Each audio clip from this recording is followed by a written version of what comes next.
Le C2H6, il aurait donc cette forme, ok, avec 2 carbones ici et là, et 3 hydrogènes autour, qui seraient représentés donc par les cure-dents que vous voyez là. Donc si on le regarde comme ça, dans l'alignement, ok, des 2 carbones, on voit que la molécule elle peut se représenter comme ça, c'est-à-dire que on a les hydrogènes en face ici, en face là et en face là, 2 à 2. Donc ça c'est ce qu'on appellerait la conformation éclipsée. Okay.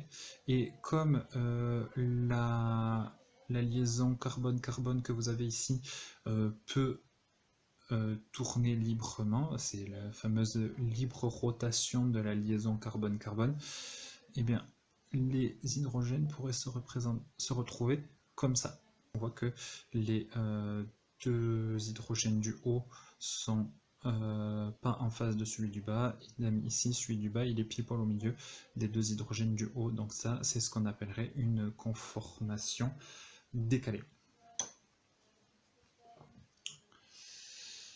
Donc si on les représente ici en formation de crâne, on voit par exemple formation éclipsée, formation décalée. La formation éclipsée, on voit qu'on a bien les hydrogènes qui sont en face. Ok, les 2 hydrogènes qui sont dans le plan là et là sont en face l'un de l'autre. Les 2 hydrogènes en bas et en avant du plan sont en face l'un de l'autre, et les 2 hydrogènes en bas en arrière du plan sont en face l'un de l'autre. Conformation éclipsée. Conformation décalée, c'est l'inverse. Celui du haut, il est dans le plan, et les 2 autres du haut, ils sont un en avant, un en arrière, donc celui-là n'est pas en face de cela. De la même manière, celui-là n'est pas en face de cela. Donc conformation éclipsée, conformation décalée. Il faut bien se rappeler que c'est une seule molécule qui peut tourner autour de la liaison CC, et donc en fait cette molécule-là et cette molécule-là sont exactement les mêmes, ce ne sont pas 2 qui se ressemblent, sont la même qui a tourné, ok, autour de la liaison carbone-carbone.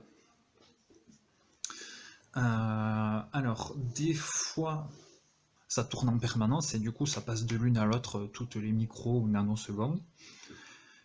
Des fois, par contre, il y a ce qu'on appelle l'encombrement stérique. Imaginons, on n'a pas juste ici 3 hydrogènes d'un côté, 3 hydrogènes de l'autre, mais par exemple, ici un énorme groupement avec par exemple la chaîne carbonée qui continue avec 2, 3, 4C et leurs hydrogènes et autres groupements autour.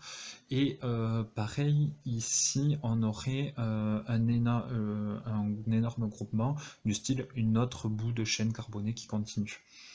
Ben, du coup, cette grosse chaîne carbonée qui serait tout ici et l'autre grosse chaîne carbonée qui serait tout là, elles prennent de la place.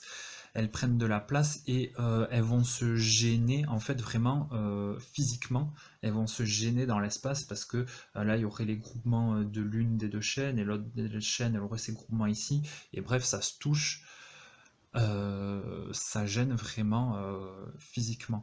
Du coup, les plus gros groupements sont le plus éloignés possible. Donc, en fait, s'il y avait 2 gros groupements, un ici, un là, ils ne seraient pas en face comme ça. Et naturellement, cette liaison-là, elle va se mettre à tourner, ok, pour que les 2 gros groupements se retrouvent le plus éloignés possible, donc en formation décalée, l'un en haut, l'autre en bas.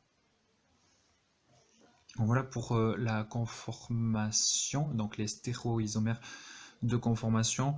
Bon, c'est juste une molécule qui peut tourner. On pourra peut-être vous poser des questions sur l'encombrement stérique. Et du coup, vous dites, ok, les 2 sont le plus éloignés. Hop, vous les représentez donc en décalé, un en haut, un en bas, opposé en diagonale. Et c'est plié, vous n'aurez pas beaucoup plus de questions là-dessus.